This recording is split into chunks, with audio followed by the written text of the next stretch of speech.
guys, I'm Chris. And I'm Mike.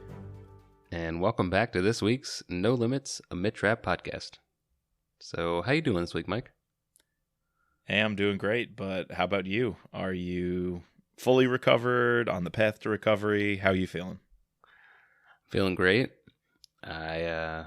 Working on getting back to work. Still can't go back to work yet. Yeah. More interesting news, though, is my wife is due for a child in a couple weeks, so we may be having it a little bit sooner. So keep you posted. Keep the listeners posted. Yes. Looking forward to that text. Yeah. So stuff's always craziness at the Fairman household.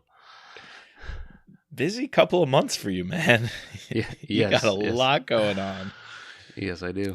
And you're still reading plenty of thrillers. No, I try to. Well, let's get down to business because we've got some exciting things going on with Mitch Rapp Pod. But first off, we want to welcome our newest patron, Melchior. Welcome. So welcome, Melchior, to Mitch Rapp Pod. We are happy to have you. Your stickers and Rapp reading list bookmark will be in the mail shortly. And just a message to all of our patrons, thank you so much. Your generosity is the reason that we can keep this podcast coming out weekly and keep our episodes ad-free. So thank you so much to our patrons for supporting everything we do here at Mitch Rapp Pod. We have to talk about our January giveaway. It's going to be open to all our listeners. And Mike is willing to give away one of his autographed copies of Consent to Kill, which is our book of the month. So any listener can enter. We will pick the winner on our first episode of February. So you still have time to sign up. And in order to be entered into that drawing, you simply just have to go on and subscribe to our new email list at mitchrappod.com and just click the sign up for No Limits email updates. And then you confirm your subscription in a follow-up email, and then you'll occasionally receive some emails from us just about updates on the Mitch Rapp Pod. So I think that's it. You got your hoodie from Teespring? Yes, that's right. Came in the mail today. I got a long sleeve for my brother-in-law. Came out pretty awesome. And I got myself a navy blue No Limits Mitch Rapp Pod hoodie. And it's comfortable, man. I was wondering what the material would be like. It is way above my expectations. So I don't know if I like the royal blue as much as Sherry's black that she posted. That looked pretty good, her black hoodie. But the navy blue is pretty sweet. Nice. I got my black t-shirt coming. Should be here next week. I got my dad the same thing you got. So if any of you are interested in getting some Mitch Rapp Pod t-shirts, you can just go to our website again, mitchrappod.com, hit the little Teespring button, and get yourself some new swag. Yes. So I think that wraps up the business. So, Mike, why don't you tell us what we're covering today? Yeah, we're both really excited about an opportunity that came up. We were able to arrange something special this week, and so we're going to take another little break before returning to Consent to Kill in part 2 next week. But I think you'll appreciate this delay because we were able to talk with Kyle Mills. Yes. Yeah, Kyle said he was always willing to come back on the show, and we knew that Consent to Kill was his favorite rap book. And so we thought in the interim here between part 1 and 2, we tried to get him on the show, and we were able to arrange it, had a great chat about a couple of different topics. But of course, it's 2021, so we had to pick his brain about the upcoming rap book this year. And so our first topic of conversation was Rapp.40. And we were able to get some details. Yes, we were. Surprising. Kyle didn't give us the top secret stuff, nothing like that. But he let us know a few things, one of which is that a title was selected. He said they recently just settled on the title and was really excited about it. So I had to go nerd out and do some digging. And I was looking at what month of the year are the titles typically revealed. And so we're pretty lucky. I think we're going to hear something soon. Nice. The Total Power title was revealed January 31st, so not too far off. The Lethal Agent title was revealed February 1st, so just about the same time. And Red War was February 23rd. So come late January, early February, I think we can expect some big news there. Trying to stay relevant right out the gate. Roll that out, then roll the cover out sometime in March or April, and then, keep the buzz going. Yep. The covers on the last 3 or 4 all came out between March and April. So, yep, that makes sense. Yeah. Well, the second topic we moved into with Kyle was Consent to Kill. We wanted to hear why this was Kyle's favorite book, and from a thriller writer's perspective, their take on what many would consider one of Vince's greatest works.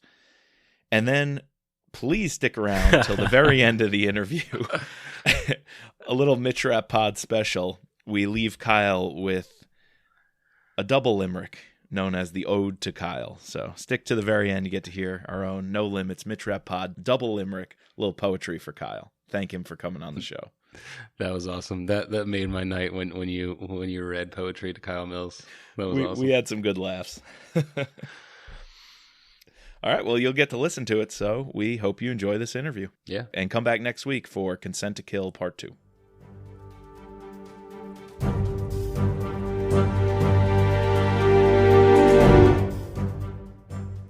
Well, today we welcome back Kyle Mills. Very excited. You've mentioned when we interviewed you back in September, you'd be willing to come back on. So here, we're very excited to bring you back on. We have a couple different topics we want to address, but before we get into asking you some hardcore questions, can you give us an update of what you've been doing after you had this long virtual book tour wrapped up? I tuned in on a couple different nights. So what have you been doing over the holidays? And just give us a breakdown.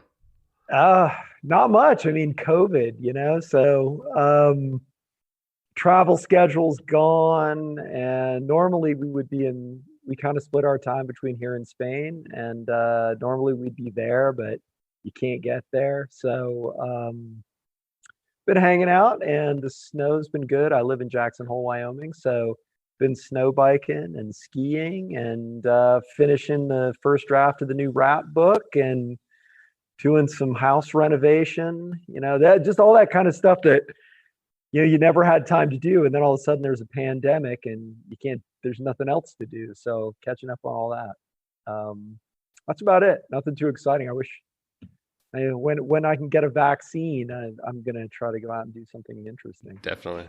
Have you been able to get in any woodworking in? Yeah, I built one of the projects I did for the house was I redid the mantle, just right behind me. Oh, nice. That used to be a big glue lamp. And I built an entertainment center for the house, but I can't seem to get fired up to fix it. So it just doesn't have drawers yet, or to finish it. So yeah, that's been, honestly, it snowed. The snow got really good. Normally Wyoming has, it's the constant complaint of the skiers. Like no matter how long you live here, you're like, the skiing this December sucks, but it always does. Like your skiing here doesn't get that good until you don't get good coverage in the backcountry until like January. But this year it got really good fast, so it killed. I had all these projects to do. I'm like, I'm going to get these done easily. And then I don't know, it's like Thanksgiving, we got tons of snow and the skiing got really good, and it kind of took the wind out of my sails for house projects. Well, since you brought it up, Rapp.40, we really want to pick your brain a little bit about that, knowing you just said, and you posted maybe a month ago, that the first draft is pretty much in the can. And so can you just fill us in on the timeline? What can we expect with Rapp.40? Where's it currently at? Any upcoming announcements, whether it's title or cover release, that we could look forward to in maybe January or February? Yeah. So the Rapp, so this book is kind of interesting. I signed a 3-book deal to do obviously 3 more. This is the first on that contract, and I had a couple of things. I like to sort of challenge Mitch, and I like to challenge myself on every book. Do something a little different, something I haven't done before. Stretch myself, and him. So the first thing is that this book is probably going to be a 3-book arc, because Vince obviously used to arc his storylines over multiple books. You think about like the third option in Separation of Power, which I've always called the third separation, because it's just like it's kind of like one long book. Right. And so this is going to probably be a 3-book arc. And I don't know, it's kind of hard as a thriller novelist now. You've got to kind of look at what's going on in the United States, and you make there's this stark decision. It's really binary, that do you kind of embrace all the chaos that's going on in politics in the United States, or do you just run away from it and say, oh, a guy comes out of Mitch's past and tries to kill him, and that's the whole story. They're going to ignore everything else. So I decided to embrace the chaos and kind of delve into politics. So there's a new president, because the other president was terming out, and that was kind of happening in Total Power. Right. And so we have a new president, and Mitch has always worked on a presidency he liked and who admired him. The first one, he saved the guy's life, so he really liked him. And this one is the opposite. Mitch doesn't like him at all. He doesn't much care for Mitch, and he has some designs and some changes he wants to make to the United States that maybe Mitch and Irene Kennedy probably won't be fully on board with. So, continuing to pursue the stuff with him having a family and things like that, and sort of his growth as a person. Okay. Thinking about the political landscape that you just described and that you set up with Total Power, it's a really hard transition to come out of Total Power and describe what kind of forces are at play in American society and government. So can you dig into that a little bit more? Because what does a post-Total Power America look like socially, politically, economically, that Mitch, Irene, and Scott and crew are going to have to deal with? Total Power was an interesting setup, and it was kind of accidental. I mean, obviously, when I started Total Power, I didn't really know. I mean, I know that obviously the Trump presidency has been unusual,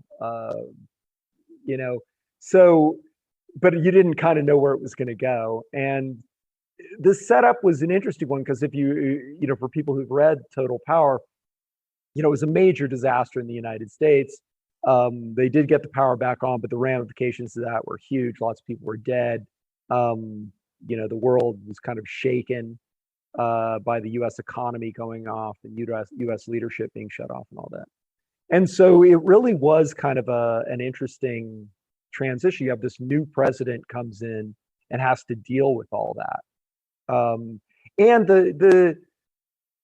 how did America handle that? Were there massive, did it cause divisions as opposed to kind of easing them? And so I've had a pretty good history at predicting where America's going, and kind of by accident. But I have to say that I missed one thing I missed with coronavirus that kind of works from a thriller standpoint is I thought that a pandemic would very much bring America, was the thing America needed to bring it together. That, obviously viruses aren't, the Democrat or Republican. This is something that kills everybody, but in a way it's kind of been the opposite. Yes.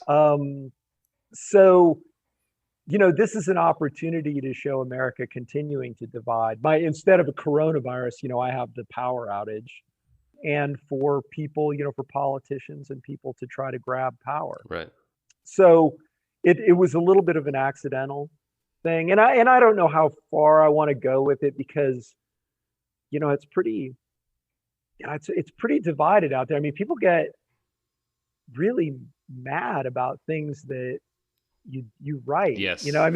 People are, they're a little on edge. I mean, I got an email recently from a guy that got really mad at me about saying something about in Total Power about solar panels still functioning in that environment, whereas coal plants wouldn't, which is just like the most obvious thing ever. You can't get coal to the coal plant, right? And there's no power. Yeah. And solar panels just do what they do. But it was like one line in the entire book, and I got like a page and a half. Wow. There goes Pennsylvania. Reading me the write-up. Will sales go down in Michigan because of the coal line or Pennsylvania? Wyoming. I mean, I'm from Wyoming. I mean, it doesn't get any more coal than this. So, true. But it was kind of like I didn't even remember that line. I mean, it was just really a technical discussion of what would play out. So I'm going farther, or further than that here, and I don't know, maybe we'll see if it blows up in my face and somebody tries to set my house on fire or something. I don't know. But it's interesting, I mean, you want to write about what's interesting. Sure. When Vince, started, what was interesting was Islamic terrorism. Yes. When Tom Clancy started writing, what was interesting was the Soviet Union. And now I think what's interesting that's going on in the world is, particularly that could involve Mitch Rapp, is what's going on in internal politics.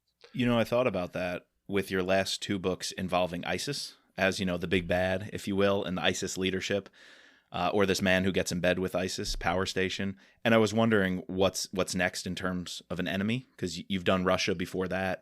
You had a few books, around Pakistan coming from Survivor, and was that Order to Kill.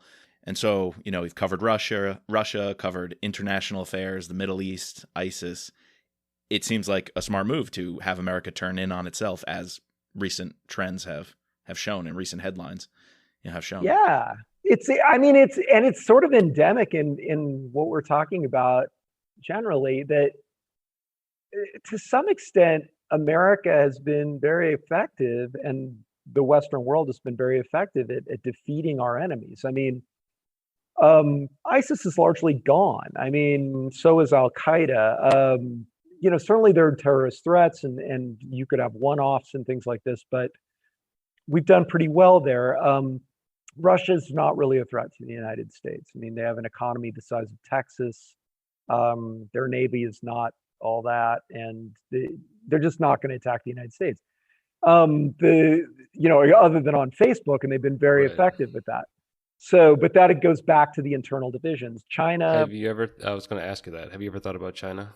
Yeah, I mean, China is an interesting one, but it's funny. I was talking to Mark Cameron, who writes the Tom Clancy stuff recently, and we were talking about how, is that the new Cold War? Is that the big game between two major powers, that you could go back to those kinds of really complex spy type plots?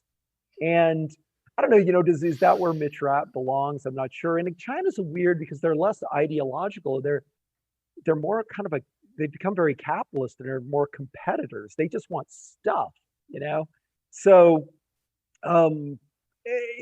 it's interesting, like, what are the threats to the United States? I think they are less than they have been, the external threats, than, say, the Soviet Union. Soviet Union maybe kept Americans together at a shared enemy.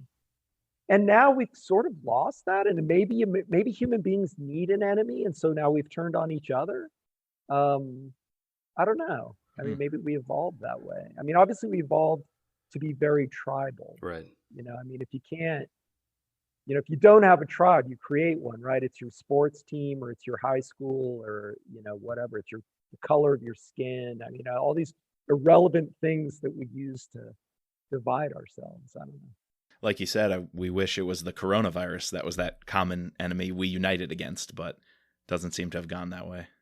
Yeah, who would have thought? I mean, I've thought this was perfect. I mean, it just has absolutely no political component. And there's a guy, I think he was this Spanish guy? I can't remember. But I think he might have been, but he commented, it was something about wearing masks, and he said only the Americans could politicize breathing. And he's kind of right. Yeah. Maybe if it was a different year, but who knows? Maybe. I don't know. So, and now, you have the election, and what's going to happen with the Biden administration and things like that. So, it also comes at a good time in that you've got a new president coming in at the same time it's happening in the United States. Right. So I think that'll be kind of pressing. Sort of related to the book, or I guess not related to the book, but just in general, which secondary character do you look forward to most developing in the future in this novel, or the subsequent 3 novels? Is it Irene, Scott, Claudia, Anna? Like, do you look forward to that? Yeah, absolutely. I've just taken a real liking to Scott. I wasn't super clear on what I wanted to do with him when I took over the series, but he's become much more of earlier in the series he was very much Mitch Rapp's lieutenant, and he didn't have a really strong personality, Right. and I never had a really strong sense their relationship was very businesslike. I mean, they were really good friends, but it was businesslike. And now I have fun with him because I've developed him into a little bit of a smartass and a little bit of a thorn in Mitch's side. And that's something that comes out even more in the new book because they work together a lot. And he's kind of the like weird guy that, they're in Africa at one point and he's, waiting to be attacked. And, he's sitting in a lawn chair with his feet in a baby pool, kind of guy. And I think he's a lot of fun that way. And he had he kind of had a potential love interest in the last one too. And I wanted to develop that, and I may at some point, but it wasn't this book that I'm writing now. It wasn't the right time. Women or men, depending on the gender of your hero, are tough to deal with because they're always like back at home. Right. Yeah. Which is why I made Claudia kind of part of the business. I was going to say, you mentioned also wanting to develop Rapp and his personal life, which you did very well over the last couple of books.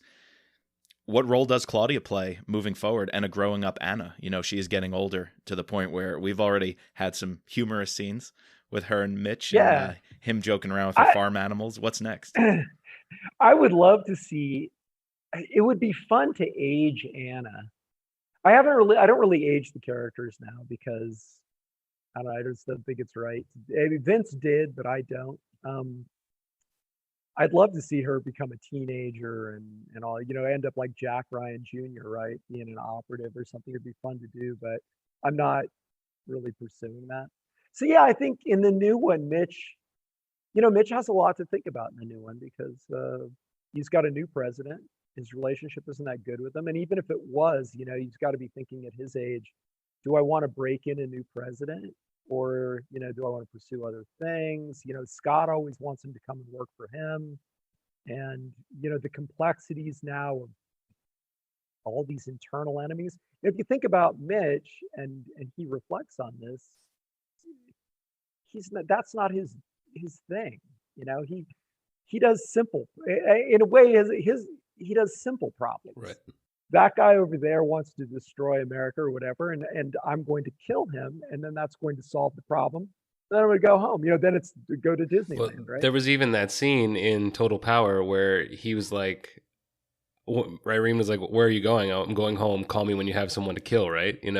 That's his job. Yeah, that's all I need to do. He has a specific skill set, and it's not political, or it's none of this stuff. He doesn't, make friends or like I would have been an enemy of the, no, not an enemy of the state, but one of the books I read, but I can't remember. He's undercover with the drug cartels and he's thinking, oh crap, like I have to make people like me. That's the job of being undercover. He's like, I don't do that. I just kill everybody. So, he has to like deal with that.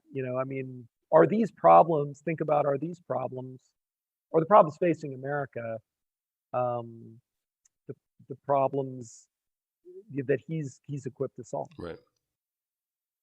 I wonder, do you have any plans or given any thought to where Irene will go in the future? How can her character be developed? Because she was a strong, really powerful player from the first time she was mentioned in one of Vince's books. There's not much more to give her when she's at the top of her game. She can't be beaten with what she does. So do you have any vision for her in these 3 books and or beyond of where she can go and like what's next for her? Yeah, new challenges again, because, she's had this history of presidents that that admired her and she liked and and she admired them. And now she's not sure about this new one. Obviously Mitch is much less nuanced than she is. He's kind of like yes or no to you, but so she's wrestling with these changes too. What is the CIA's role going forward?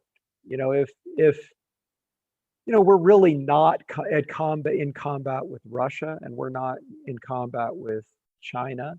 I mean, in fact, just recently, the Pentagon has pulled back and is not really supporting, or is thinking about not supporting the CIA in some foreign missions. Oh wow!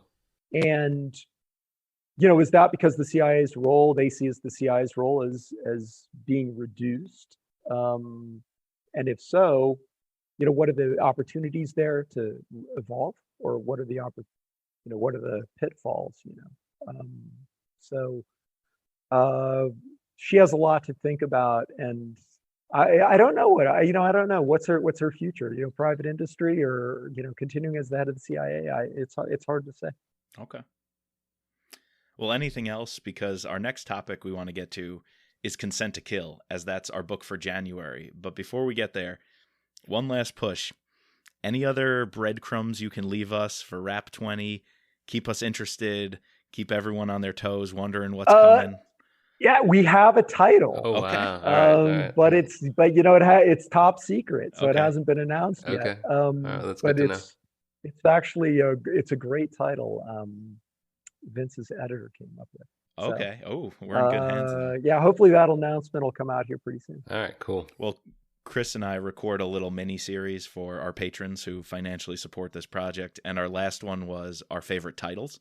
And Chris and I just went back and forth. We both agreed Lethal Agent and Total Power are among the finest titles of any Rapp novel yet. So yes, and those were his editor too. Okay. I loved Lethal Agent because and Total Power, both double entendres. Really, I'm terrible at titles, so they send them and I'm like, this is great, this is perfect. Nice. I guess on that, we're always curious, and a segment of our podcast is about the covers of the different books. What's the process from this point to printing and publication in terms of selecting and getting the cover set? Is that out of your hands completely? Yeah, it is. I don't have a very artistic eye, so I don't get too involved in it, other than I think Total Power, actually, I made comments on and they listened to them, which is probably the first time in my career. Those are funny. When I first got into this, I think they kind of rebranded all the paperback covers. And you guys have probably seen them. They're not watercolors, but they were sort of almost like abstract paintings. And there was like a shadow of Mitch Rapp, and then it would be like Istanbul in front of him or something. And I really loved those. I loved the branding of it. You could see suddenly a Mitch Rapp a long ways away, kind of like some other authors have done. But I think they felt like they were, they got a little dated, and they wanted to do something a little more structured, and that's what you've seen in the last couple of books. Gotcha. So, I mean, that's really beyond me. I look at them and it's either pretty or not pretty to me. I know the line you're talking about, and Chris, maybe were you mentioning power lines? Yeah, there's one line where there's a lot, like there's power lines in every book cover, and we sort of riff on like there's never a scene with power lines until like this most recent one, when there was no power lines. There are no power lines on the cover, right? Yeah. I hadn't noticed that. Is that right? We can't figure that one out. We don't know if it's an international line because it's one of the rarer ones. I've actually never seen it in print, but there's a lot of pictures online of this line of covers, and every single time it has power lines and wires running through an open field on the cover. And we're like, how does that possibly relate to the story? And then comes Total Power, and it's like, oh, wait. There it is. That's... Yeah, I wish I had some ability at that, but I've tried, and my ideas are always bad. We figured it was, someone making a decision, oh, this looks nice. Let's just put that on the cover. But yeah, I mean, there are a lot of really talented people. My first cover for a book I wrote called Rising Phoenix, I think was one of the most beautiful that's covers. a very good cover. Yeah, I think of all time in thrillers, and it was interesting. A few years after that, the New York Times did like a full page article on the guy that did those, and that cover was really prominent in the New York Times article because it was just gorgeous. So. And the same thing with, some of the Rapp ones that you look at and they're just incredibly striking. And now they do a lot with the texture and everything. And you see a picture of them and they look good, but when you see them in your hand, the way the light hits them and the way they feel and everything is really, really nice. And then there's a lot of weird stuff about them that you don't think about. Like for a while they said green covers don't sell. So I don't know why they said that. And then I had a white cover that I really loved and they didn't want to do it and I couldn't figure out why. And they said it's because they get dirty. They get dirty. I was going to say that. And it never occurred to me that they would be sitting on, whatever at Barnes and Noble or something, and they would have people's dirty fingerprints all over it. I feel like one of yours was it Order to Kill or Enemy of the State is like kind of white, right? Enemy of the State has the white jacket, I think. And I keep it clean. Great. I do keep it clean. Yeah. Well, when they're clean, they're really striking because not many people do it. So, they really stand out on the shelf.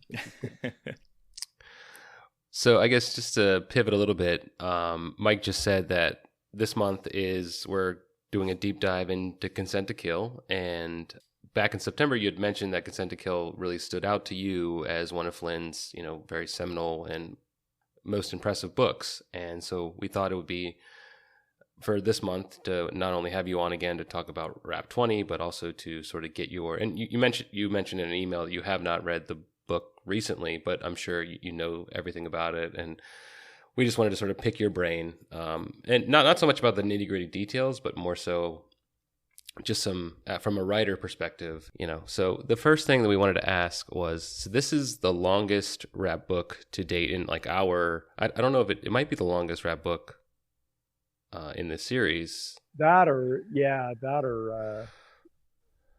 Transfer of Power, I would think. They're both really thick. It's at least the longest one that we've... It's like 700 and something pages, isn't it? Yeah. Yeah. So from an author's perspective, how do you keep a reader engaged when building a long story and keeping the reader's attention? And can you give us a little bit more on that? Yeah, I'm probably a bad person to ask because I write really short books. I think the longest book I ever wrote was Sphere of Influence, and that was maybe 135,000 words. And I would think Vince's probably went over 200,000. For me, I'm a cutter. So my first drafts will be pretty long, and then I just start hacking away and chucking stuff out of it. I'll chuck 15,000 words out of it. It's like probably the equivalent of 10 chapters sometimes. So, if you have a lot of interesting subplots. So in that book, you had like the Orion team. He was going to kind of redo the way the intelligence system worked, and that was kind of its own thing. With the Louis Gould stuff and the Saudis that was another side of it, and then you had the political side of it. So it was a number of ideas as opposed to one super linear idea. American Assassin would be an example of a book that was pretty linear about his training and becoming an agent. So, he had three interesting things going on to connect together and to play back and forth. And obviously that helps. But boy, I'll tell you, I can't imagine writing a book that long. I don't know what I'd say. I'd have to like jam two books together or something. But then, you have somebody like Tom Clancy or Stephen King who can really, Ken Follett, who can really hold your attention for a long time. It's super, to me, it's very, very impressive. It's one of the reasons maybe that this is my favorite Vince Flynn book, not just because of the story or the characters or anything, but also because I'm always impressed.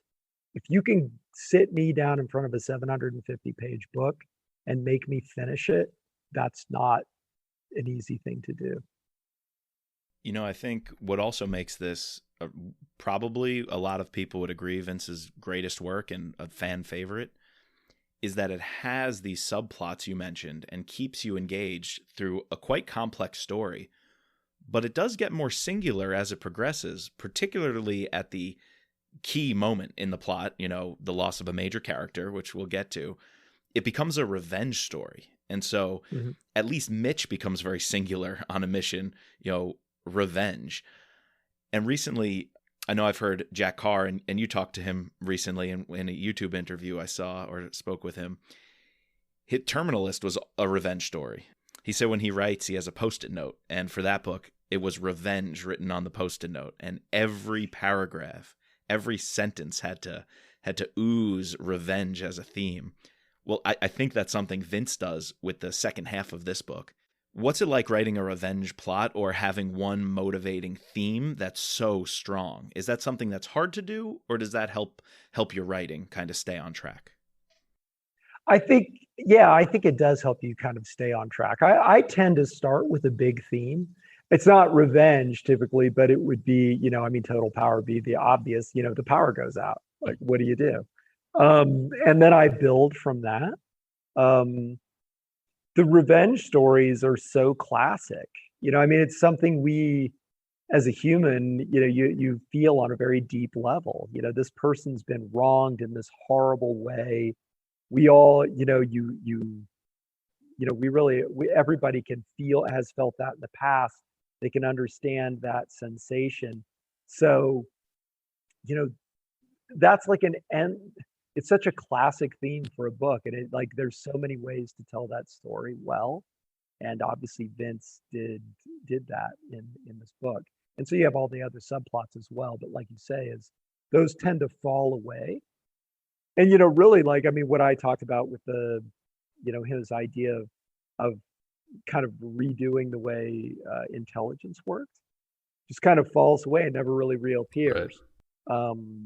And I think that's partially also because of the style in which Vince wrote. And by that I mean his process was much less structure.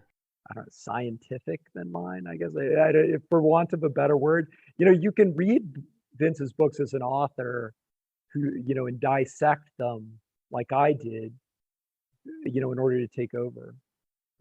And what stands out about Vince is he wrote on pure talent. He wasn't planning this stuff like I do. I have to plan stuff. I write really meticulous stuff and research things and put things together in outlines and all this. And Tom Clancy was the same way. You start on page 1 and you just blast through the story right out of your head. And that, I think, is one of the things that creates a lot of the urgency in his books, and they really connect with you on an emotional level and all that, because I think those are the things he was feeling when he wrote those books, as opposed to, I tend to calculate them out a little more. I noticed this in Consent to Kill, and I guess I've also noticed it before, but it was really prevalent in Consent to Kill, the fact of the pacing of the chapters. In the beginning, they're very long, and then towards the end, you get much more quick pace. That's something I think you've done as well. Is that something you're conscious of to ramp up the pace of as you're turning the page, or? I don't know that I think about it with the length of the chapter. I tend to, just to keep it straight in my head, I tend to write chapters scenes, okay, kind of like a movie. So my chapters are scenes, and it that way I can keep them straight as I think back on them, or if I have a problem that I run into, I know, oh, that was this scene, and then I can locate it. As I don't like writing a chapter that's maybe 50 pages long that has a lot of stuff going in it. It just doesn't seem logical to me. It seems like that's a perfect place for a break. Vince oftentimes wrote much longer chapters than I did, right, and that encompassed multiple scenes, and then he wrote those really, really long action sequences too, which I had to learn to do to take over this, because I'd never done that before. how did you learn to do that? What was your research? I looked at a lot of them. It was one of my biggest worries when I took it over. I thought, one of the things I did when I was reading The Last Man and I started reading through some of the other books, the question was, can I do this? Not so much can I get the job? I thought I probably could get the job. But can I pull it off? I didn't really want to embarrass myself or embarrass Vince's memory or Mitch Rapp or anybody. And that was my biggest worry. The question was, could I write, a 30-page action sequence? And I read through a lot of Vince's, I read through a lot of other people's, and decided I thought I could, but I have to really outline them. To me, an action sequence has, kind of a beginning, a middle, and an end, and I write them as little novels.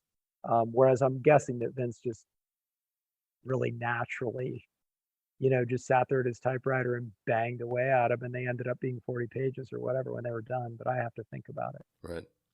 Right. Yeah.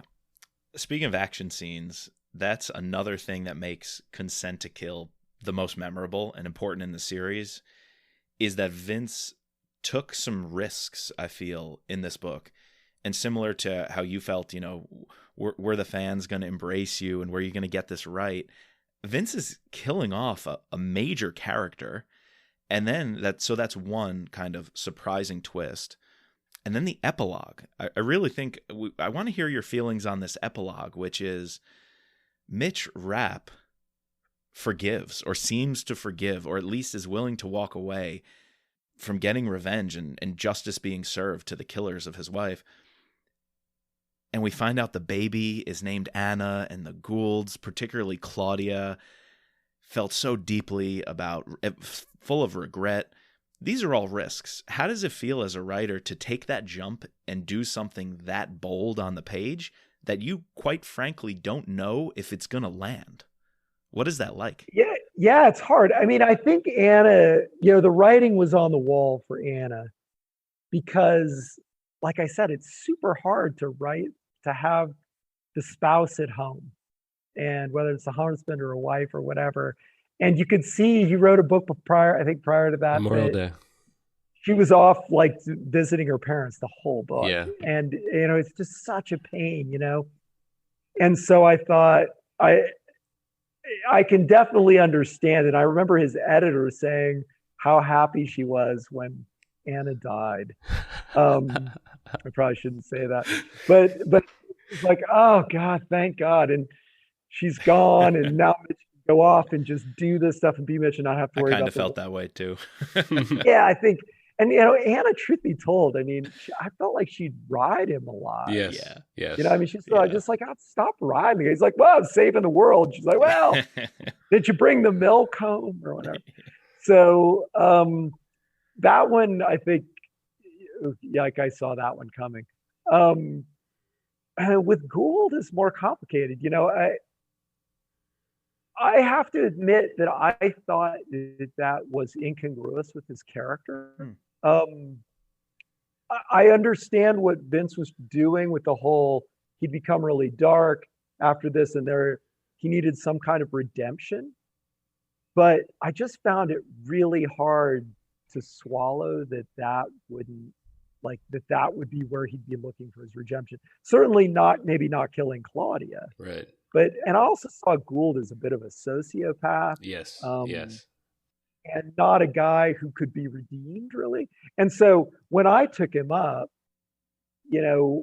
obviously I had a couple of characters that I just didn't understand. Gould, like why he was still alive and what their relationship would be, and Hurley, who had just gotten so old that I couldn't really see him doing operations anymore. And so I thought, well, I'm going to, bring back Gould. And I kind of had to, because he was in The Last Man. Yeah, he was in that arc. Yeah. But I didn't know what to do with him. And I really agonized over that until I realized I could just kill him. But he had to, I think he showed his colors that Vince had developed. The guy was a sociopath. He was, an egomaniac. He hated being second fiddle to Mitch Rapp, and this was sort of a thing that wasn't going to work. but yeah, I always wanted Gould to die. Even like as a fan, before I took it over, I thought, at some point, I hope he brings him back and kills him. He does save Mitch's life in Last Man, so by sparing him in Consent to Kill, it comes back and helps Mitch down the road. If you think of it as a really long, drawn out arc, or right. Obviously, in being Vince's last book, he betrays him. True. Yeah. So, because it's just like what's that old joke about the scorpion that goes across on the frog's back, and in the middle of the stream he stings him, and he's like, we're both going to drown. Why did you do that? And he said, it's in my nature. And that was like in Gould's nature, And also, Louis acting out of self-interest, but sometimes the self-interest, that scene I'm thinking of in Last Man, it was in his self-interest to give himself up to Rapp as a way to save the both of them. So he was a sociopath and looking out for himself, even when he did save Rapp and later on would betray him. And that was kind of, it was sort of an ancillary benefit or whatever. But those two, the world wasn't big enough for the two of them. That's true.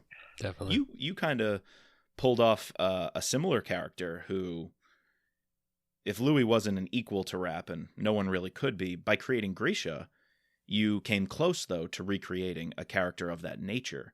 Did you have Louis in mind at all when you were crafting Azeroth? No, because I think they're such different people. Sure. I actually like Grisha. I did not like Louis.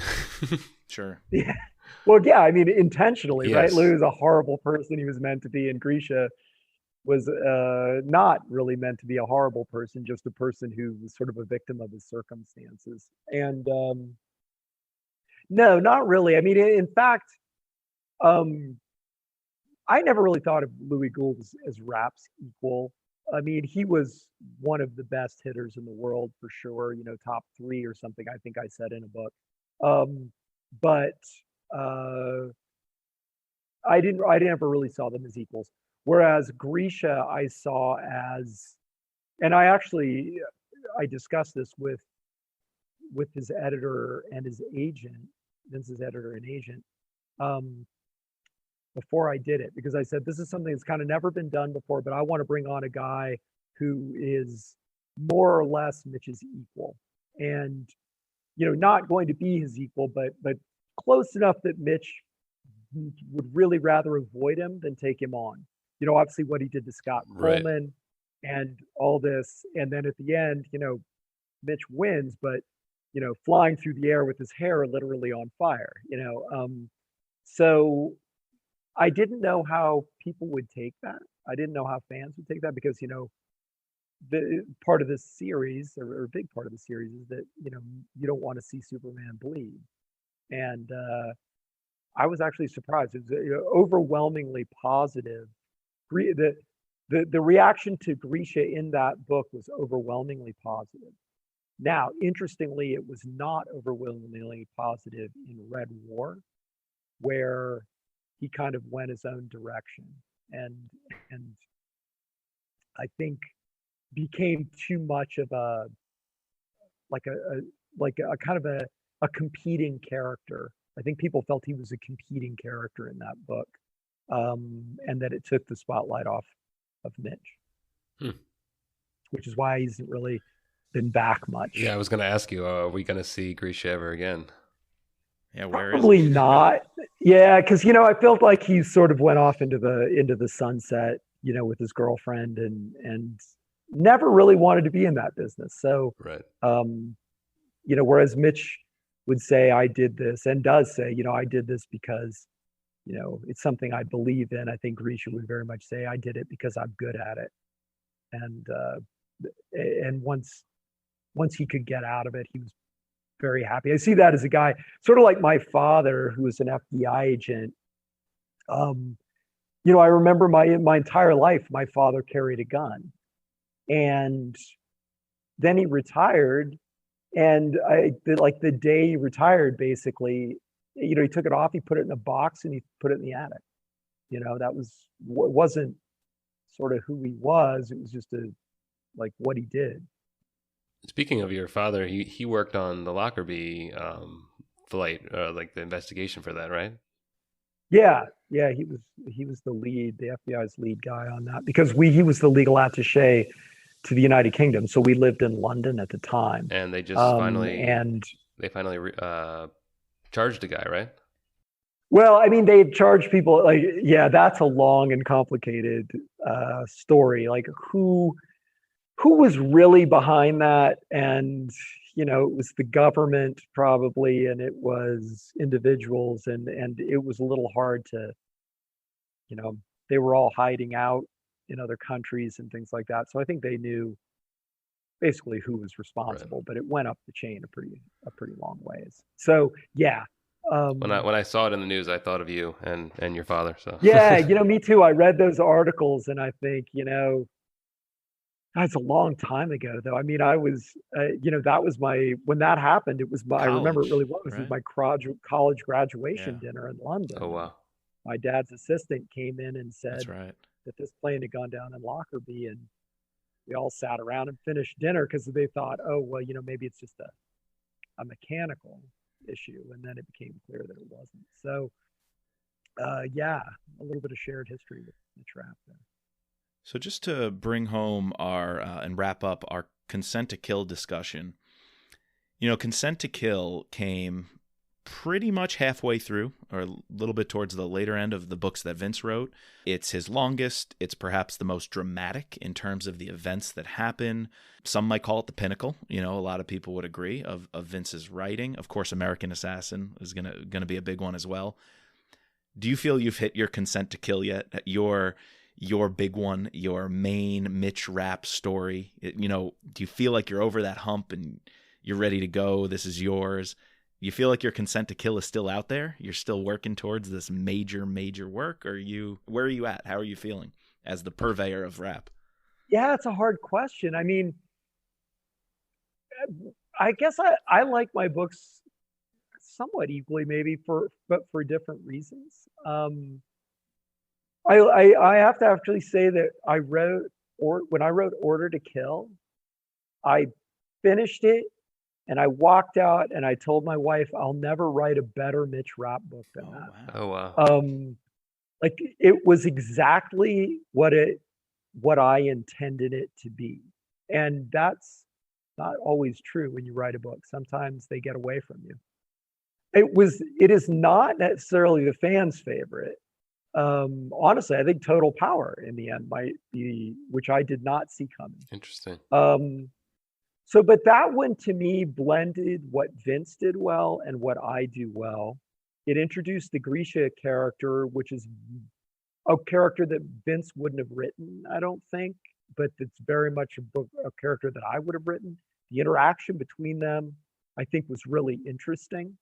The relationship they formed, I think, was cool. So I loved that book from the standpoint of, I just thought it was a great blend of his style and my style. But I don't know, you know, I mean, that's an interesting. I mean, this arc is going to be interesting. You know, it's hard to know how fans react, because I looked at this, believe it or not, when I took over. I literally went on and figured out I read just tons of Amazon reviews of those books and figured out how many stars they had in numerically. So it was like a 3.84 or something. And I ordered them all and compared them to what I thought, and to see if fans agreed, like I thought this was his best book and maybe this is his worst book, if they were all in the same hierarchy. And I wouldn't say I can predict necessarily what fans are going to love and what they aren't, and whether it's exactly what I think. So yeah, maybe my consent to kill's out there, but I won't know it when I finish it, until I wrote a book called Fade many years ago, and I thought, oh, that was good. I really liked that character. It's a super fun book to write. And I put it out there, and like that character became incredibly beloved.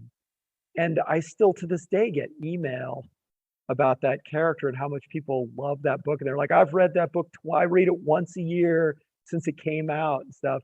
And it never occurred to me that that would be the case. In relation to like reviews, how much do you actually pay attention or look at fan reviews or, fan criticism? And do you allow that to affect how you write the next novel in any way, or just tune it out? When it was my own books, not that much. I I knew what I was after in a book, and I had a lot of loyal fans that liked them. But I was kind of all over the place as far as subject matters and styles and things like that. And so, as long as I was happy with the book, and I thought it was a good product and the best thing I could put out, fans maybe didn't like the subject matter or whatever. I wouldn't say I paid I paid attention to it because nobody wants to write stuff that people hate, but I had ideas about what I wanted to do. And maybe they didn't like. I wrote a book once that was general fiction in the first person, and nobody gets shot. There's none of that in it, and that was the book I wanted to write, and I did. And my fans really liked it, but a lot of them did say, "Yeah, I got halfway through that and thought this isn't a thriller novel." But once I sort of changed over, I liked it. With Vince's stuff, it's definitely different. I'm always have the fans in mind, right? Because I'm not writing these for my own edification, right? I have there's Vince's legacy, his massive fan base, the incredible passion people have for this character as he was written by Vince, and so yeah, I do. I mean, obviously, you're going to get with reviews, they can be all over the place. I mean, people. The first book, particularly, I got a lot of email about. Half of it was that I had made Mitch too thuggish, and half of it was that I had made him too soft. So I figured I was okay because I was like, half people complained one way, half the other way. I must have gotten it like right down the middle, which is sort of what I was going for. I don't get as much of that now. I think people see me more. I think I have a little more credibility. But yeah, like for instance, Red War, which I really liked. I really enjoyed writing it. I thought it showed Vincent or Mitch in a different light. I think thought it gave him new challenges that he hadn't faced before. But I got pushback from fans on that book for a number of reasons, and I had to give some thought to it. It was really funny though. The criticism there is people would just, I got some email on that was just like, I want to have you killed basically for writing this book. And it was blah, blah, blah. It would go on and on. And then at the end of it, they would almost always go, but it was a good book though. But the point they were trying to make was, yeah, it was a great thriller, but it wasn't a great Mitch Rapp thriller. Right. Because it had three main characters. Yeah. It had the president of Russia, it had Grisha Azarov, and it had Mitch Rapp. And that people don't remember. I mean, that isn't completely unprecedented in the series, but people don't remember that. So, Mitch Rapp has become such a beloved character. I mean, the spotlight, you have to be focused, and I'm always focused on the spotlight, always staying on him. I remember the comfort you gave us with The Survivor, just a time period of what's going to happen to Mitch, what's going to happen to these stories, being so sad about what happened to Vince. And when The Survivor came out, I was on edge opening it up, to be honest, and what a delight and a comfort it was. And I just remember that so viscerally, feeling like I don't think I've read a book and felt physically affected by it as much as The Survivor, just because it was this feeling of relief that we're in good hands. And so thank you. Because I remember that so much, I appreciate when you try something different.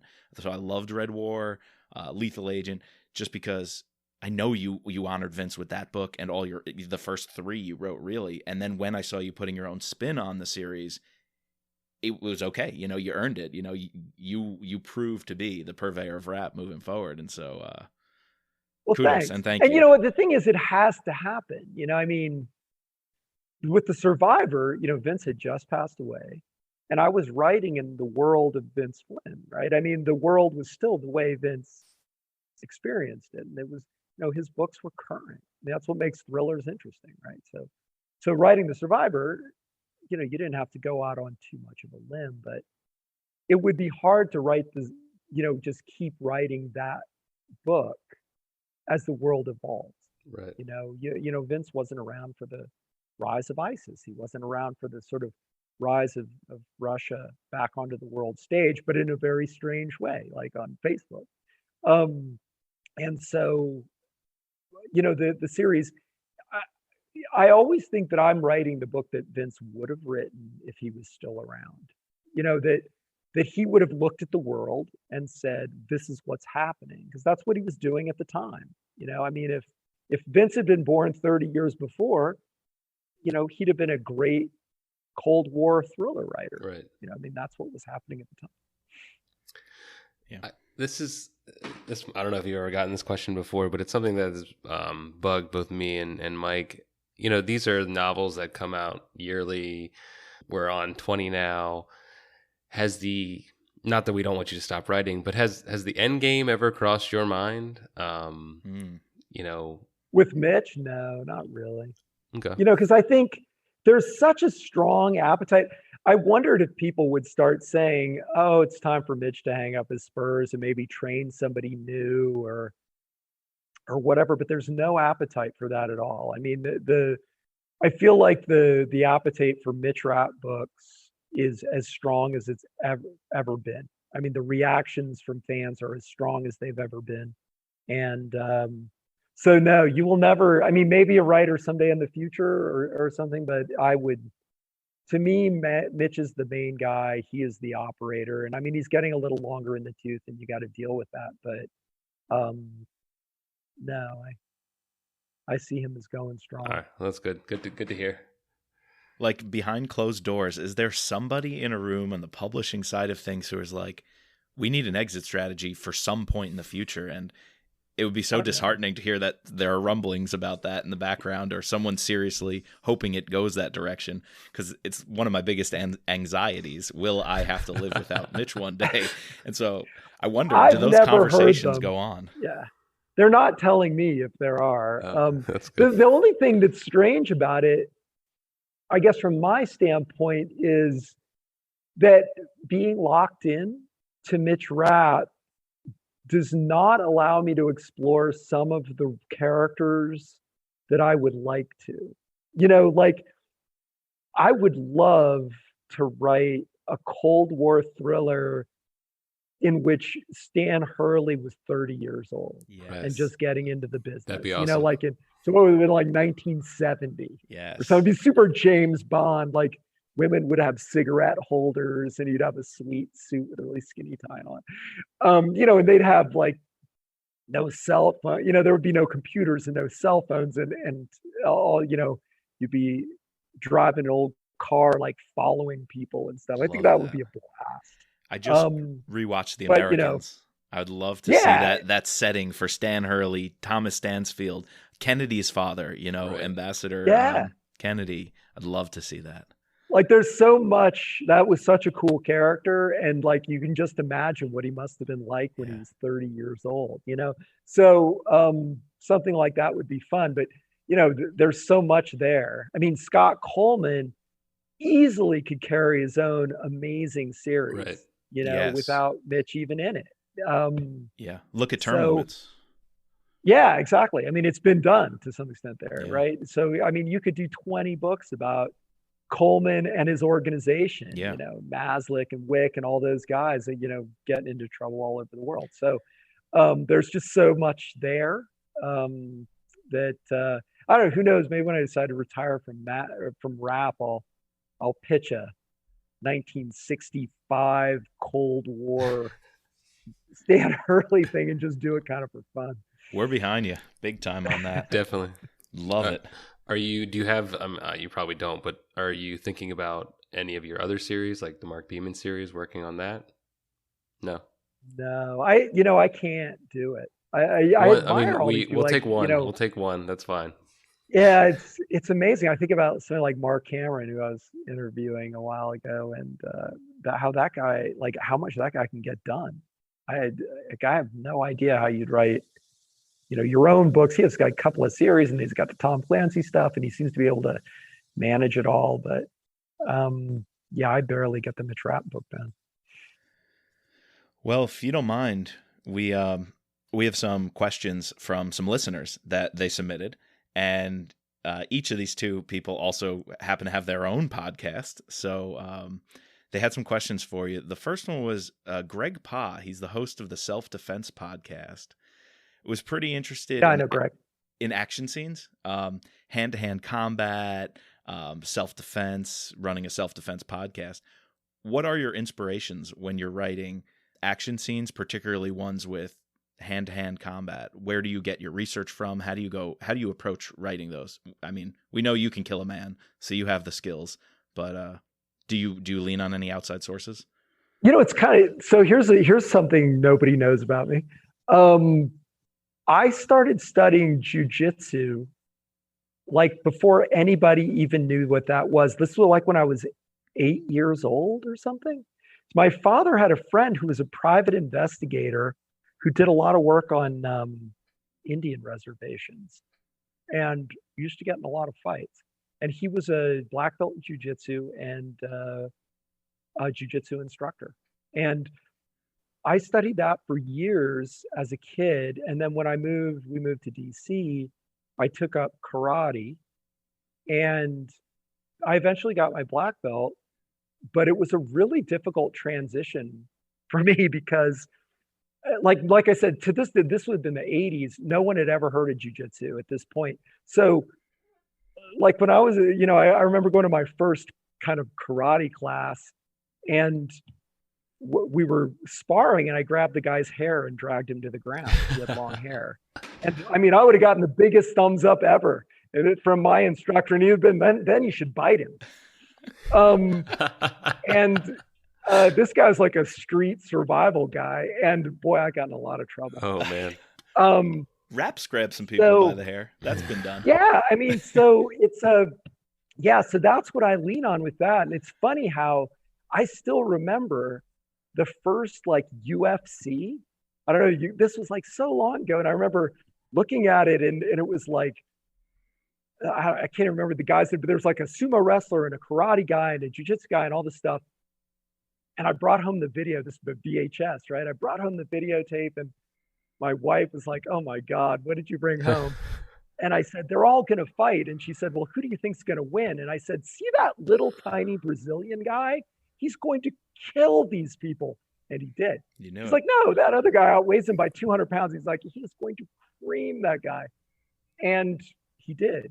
And so I remember, I haven't gotten involved in that. I haven't been involved in martial arts very, very, very long time. But I still remember all that stuff. And the sparring, I'd come out of those things so bruised and beaten and, I remember what it was like. So that is one thing. I don't know much about guns, but that is one thing I could bring to the action sequences. Nice. Didn't know that. Nice. Yeah. Well, we have two questions from another listener and host of the Com Majors, one of the co-hosts of the Com Majors podcast, Brian C. I think he actually interviewed you during your virtual book tour. He writes to ask, which character have you written would you most like to see on screen? That's the first question. Any character. Probably would be in the Mitch Rapp series. As far as characters I've that I've come up with myself, it would probably be, we talked about it earlier, Fade. I think that would make a really cool movie. If you could get the right actor, because he's kind of completely nuts. So I think if you get the right actor, it would be a really interesting take on a character. Okay. And which of the Rapp novels would you like to see as a film? Which of the Rapp novels?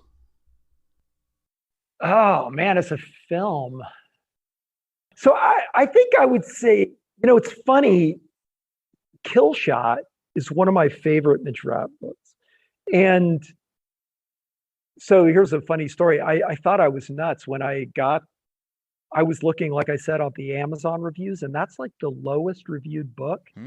Really? But it turned out that the reason was because like they had screwed up the Kindle book. I heard that, the and Kindle so version. People were like giving it 1 star because the book was not because of the content of the book, was like they'd screwed up the end of the Kindle book or something. I heard they put an excerpt at the end, and so people didn't know when the book ended that it was actually the first chapter of the next one as a preview. People were like, the book just ends in this random scene? Exactly. And so, but I like that book because it, as for a movie, because it really focuses in on Rapp. It doesn't have a lot of bells and whistles. That's the thing with movies, is you always have to remember, you got to compress them into a couple of hours. Mm-hmm. And I also thought that Killshot was the most, like, it was the book in which he developed Rapp the most. He spent the most time on telling you who he was, not what he did, but kind of who he was. So I like books like that. So I think that would make a really good film. Plus, it would be perfect because it's kind of the follow-up to American Assassin, which has already been made into. I like that point about developing who Rapp was. Yeah, I mean, if you go back and read that book, I mean, it's very much about Mitch Rapp and who he is, and as a young man, and how he felt about, like, he hated Stan Hurley, like his relationship with Stan Hurley. Yeah. Speaking of films and things going on TV, we've got some good series and movies coming up. I'm just curious, which one are you looking more forward to? So Jack Carr got picked up by an Amazon limited series for Terminalist with Chris Pratt, and then Netflix picked up the Gray Man movie with Ryan Gosling. Which of those are you most looking forward to? I don't know. It's impossible. That's sort of impossible to say. I think those are both going to be amazing, and they both have, like I think, equally amazing actors in a way that are similar. Right.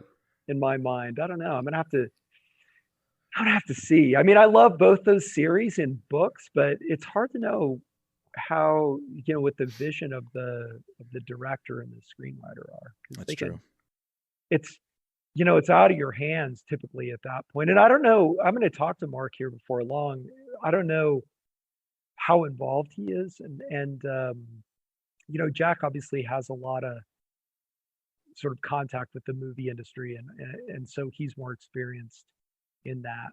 So I mean, my take would be to, like Vince used to say, you chuck your book over a wall and they chuck money over, and that's the end of your relationship. I feel like that's probably the way I'd go with it.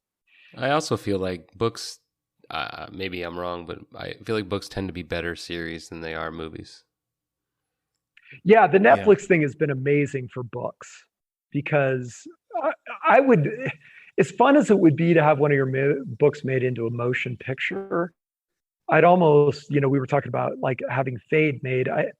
That book could be like 5 1-hour episodes, right. Limited series, and that would cover the book. Yeah, you can get everything done. Can you imagine trying to make Consent to Kill? I mean, oh my God, 750 pages of. It takes you 12, 13 hours to read it, and you're gonna try to distill that down into 1 hour and 45 minutes. Some books just take too many. I mean, you have to cut too many corners. You have to cut too much. Yeah. Hey, well, Kyle, we appreciate you joining us again on the podcast. We look forward to having you back if you are willing down the road. Oh yeah. And just to leave you with a little something, on the podcast, I let my poetic side come out, limericks. And so I thought we'd leave you with a Mitch Rapp Pod No Limits special double limerick. So I don't know if anybody's written you poetry before, but here's my attempt. It wasn't on. I thought this should have been on your Christmas card. That would have been a good idea on the backside. Yeah. All right. Well, here's my best shot. There once was a man who wrote Rapp's story. Then Kyle took over this territory. A fine job both have done. Oh, what tales they have spun. To Flynn and Mills go all the glory. We hope there will be many more adventures of blood, guts, and gore. So Kyle, what's next in the 20th Rapp text? For the answer, I cannot wait evermore. Thanks for joining us, Kyle. Thanks for having me, and for the limerick. We'll post that on Twitter so you can read it, for posterity and into the future. Absolutely. Well, like nobody's ever written me poetry before. So First time for everything. I didn't think it would be someone like that looked like you, though. I was thinking a little more feminine. That's funny. Mike is trying to get me to write a limerick for all the books, and I'm just not poetic. I'm a scientist. I can't do it. Chris is the scientist, so yeah. I'm the humanities teacher, so. Yeah, exactly. All right. Well, thanks, Kyle. Well, really thanks, appreciate guys. it. Yeah, thanks. This is awesome. It was fun. I hope you have a one. great new year and that Happy it's better New than 2020. Oh, yeah. Yes. Thanks.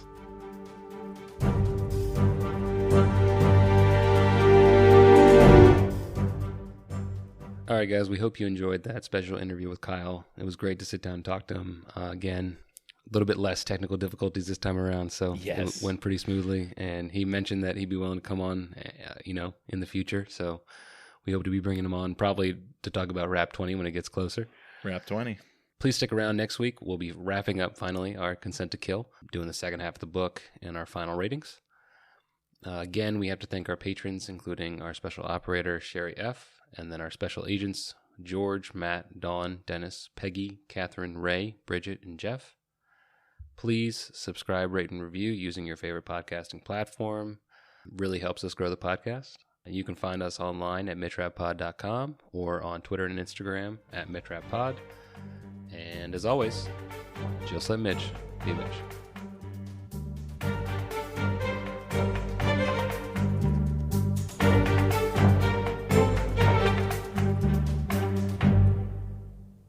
Just a disclaimer, this podcast is not affiliated with Vince Flynn, Kyle Mills, or Simon & Schuster, but thank you to them for bringing us the wonderful world of Rapp. And the music soundtrack is Guerrilla Tactics by Raphael Crooks.